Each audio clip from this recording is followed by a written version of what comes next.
Let me ask you something. What do women want? Who cares? But I'm not a woman. Who could not be happy with all this? Jesus, you know what they want? Everything. Especially if the other girls have it. It's just more happiness. What do women want? It's a question that's as old as time. But what if we've been asking the wrong question all along? What if it's not just about what they want, but about how we understand each other in relationships? Mad Men gave us more than just drama. It gave us raw, uncomfortable truths about love, power, and the human heart. These are lessons that will change the way you approach your own relationships. Welcome to Lessons from the Lens, where we explore the most iconic moments from TV and film to uncover lessons that inspire and help you grow. Let's dive in. 1. Indifference is the answer. I thought everything was going great, but now I have this terrible feeling about Abe. I think he's gonna end it. Well, it's been my experience that when a man insists on a meal, he has something important to say. It's usually a proposal. Men don't take the time to end things. They ignore you until you insist on a declaration of hate. Someone dumped you? Peggy, I'm just like everybody else. If someone wants to be with you, you won't have to chase clarity. When their interest fades, they often won't tell you outright. Instead, they'll distance themselves, avoid confrontation, and wait for you to get fed up and leave. Don't stick around hoping for an explanation. Indifference is the answer. 2. Character is revealed, not created. Joan exposes a truth we often ignore. People don't suddenly become bad. They were always that way. We just didn't want to see it. You're not a good man. You never were. Even before we were married, and you know what I'm talking about.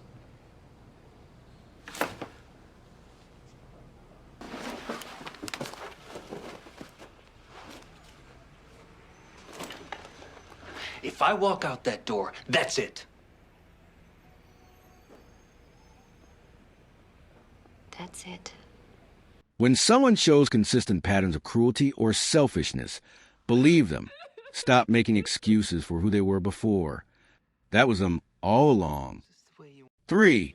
Everyone just wants to be loved. I've never been interesting to anybody. I work in an office. People walk right by me. I know they don't see me. And I go home and I watch my wife and my kids. You know, they don't look up when I sit down. How does it feel to say that? It's like no one cares that I'm gone. At the core, we all just want to be seen. Underneath every relationship, romantic, platonic, even professional, this is a question we're all asking. Am I valued? Am I chosen? Do I matter? Does someone love me? What? That's what your question was. Why would you say that? That's everyone's question. I want to hear your heart.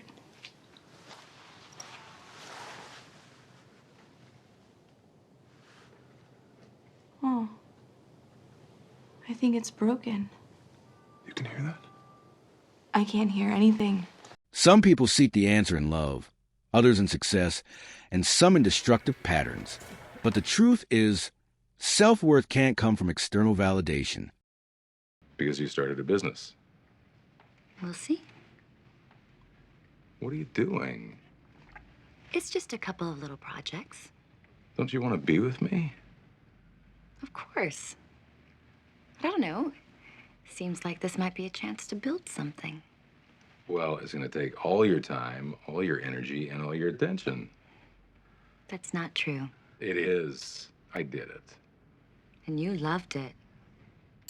You act like this is happening to you. But you're making a choice. I can't just turn off that part of myself. I would never dream of making you choose.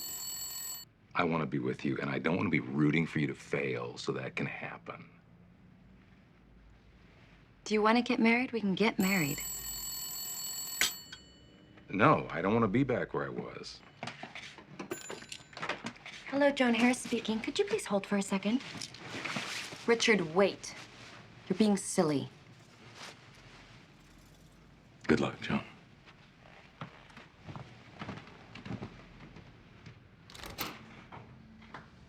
If you don't answer this question for yourself, you'll always be looking for someone else to do it for you. For overfamiliarity breeds complacency. Well, there's a gentleman over at 7:30. Looks like he wants to dance. Who do you think he is? Advertising? Insurance? Lawyer? And who do you think's waiting at home? I bet she's not ugly. The only sin she's committed is being familiar. Sometimes, people don't leave because something is wrong. They leave because it's too familiar. The thrill fades, the excitement dulls, and suddenly, what was once everything to them is just routine. But real love isn't about chasing novelty. It's about choosing someone, even after the excitement wears off. I said it to you 10 years ago, and I'll say it again. I do. I want to go everywhere with you.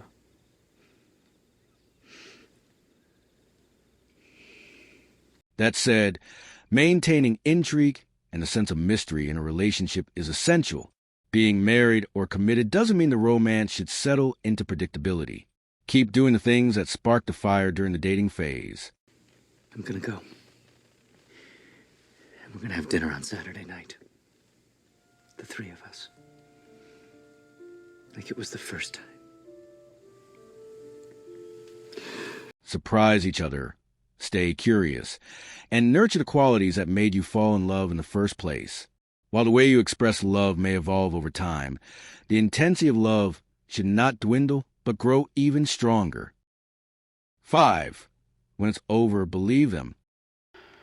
Sally, I've learned to believe people when they tell you it's over. They don't want to say it, so it's usually the truth. Never beg for closure. If it's not given, move forward anyway and refuse to be stuck in a cycle of uncertainty. When someone says they're done, believe them. No chasing, no convincing, no desperate texts at midnight. The only response? Walk away with your dignity intact. 6. People show you who they are. People tell you who they are, but we ignore it. Because we want them to be who we want them to be. We fall for ideas of people, not who they actually are. We excuse red flags because we hope they'll change. But here's the truth. When someone shows you their character, believe them the first time. Trudy, you understand my business. No one else ever really has. Well, I'm not comfortable being your date under any circumstances. Well then, how about for old time's sake? You know, I'm jealous of your ability to be sentimental about the past. I'm not able to do that. I remember things as they were. 7. You're not as alone as you think. The only thing keeping you from being happy is the belief that you are alone.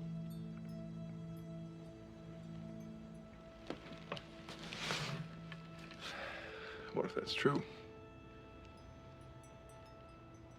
Then you can change. People don't change. I think she stands for wisdom. As you live, you learn things. We often attach our happiness to others, but the real prison isn't being alone. It's believing that being alone is a problem. The moment you stop fearing solitude, you become dangerous in the best way. 8. Be very self-aware. Do you go on those dates where you sit there and ask each other questions? It's a means to an end. But nobody knows what's wrong with themselves. And everyone else can see it right away. People rarely see their own toxic patterns, but to the outside world, they're obvious. If you want real growth, be the kind of person who asks for feedback and actually listens. You know, my mother was right. It's a mistake to be conspicuously happy. Some people don't like it. No one thinks you're happy. They think you're foolish. 9. Stop returning to empty places. Since when do you care? Since I was made head of accounts. No. Yes. Oh my goodness. Peter, that's wonderful. Make a reservation. Surprise me. Okay. I should call my mother. Oh, Peter. Don't go to the well. There's no water there. We all have that one situation we keep going back to, whether the toxic ex, a dead-end friendship, or a self-destructive habit. But the truth is, if something drained you once, it will most likely drain you again. Let it go. 10. There's more to life than work. Joan said she wants to go into business. She's going to be a producer. And I'd be her partner. Oh? You don't like that? I could have my name on the door. Be my own boss. That's not a good reason. You think it'll fail? No, you have such a rare talent. Stop looking over your shoulder at what other people have. You don't think I can do it? I said the opposite.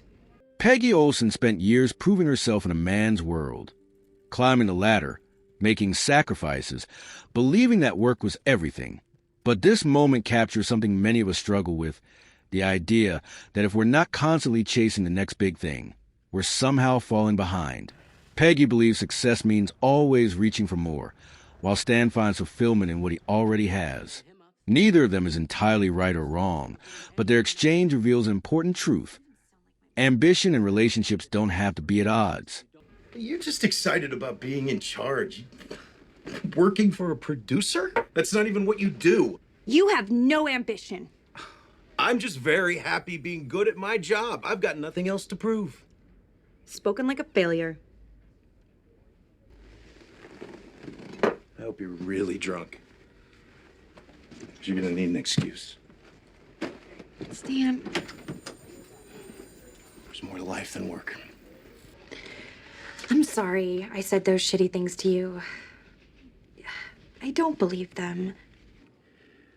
Look, you're gonna do great no matter what you do. I think you were right. I mean, I'm gonna stay. Good, because I didn't want you to leave. I'm in love with you. What? I love you, Peggy. Oh my God. That's what I thought you said. I don't know what to say. I feel like I can't breathe almost. I can't believe this. I think I'm in love with you too.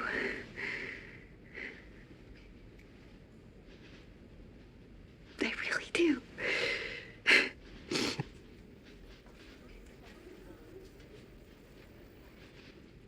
Stan? Are you there?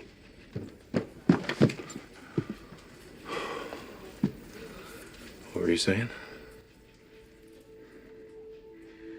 I love you.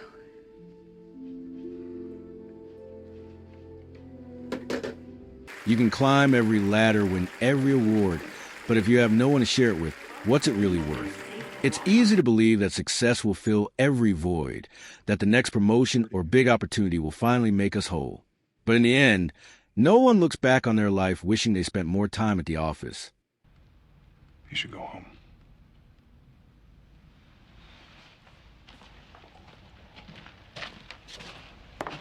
What about the Stofers meeting? I'll cancel it. It's not hurting anything.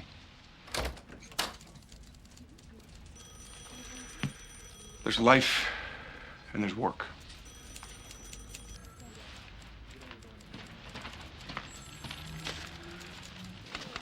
So, which of these lessons hit home for you? Let me know in the comments. And if you love breaking down iconic moments from TV, make sure to subscribe for more insights from Lessons from a Lens. See you next time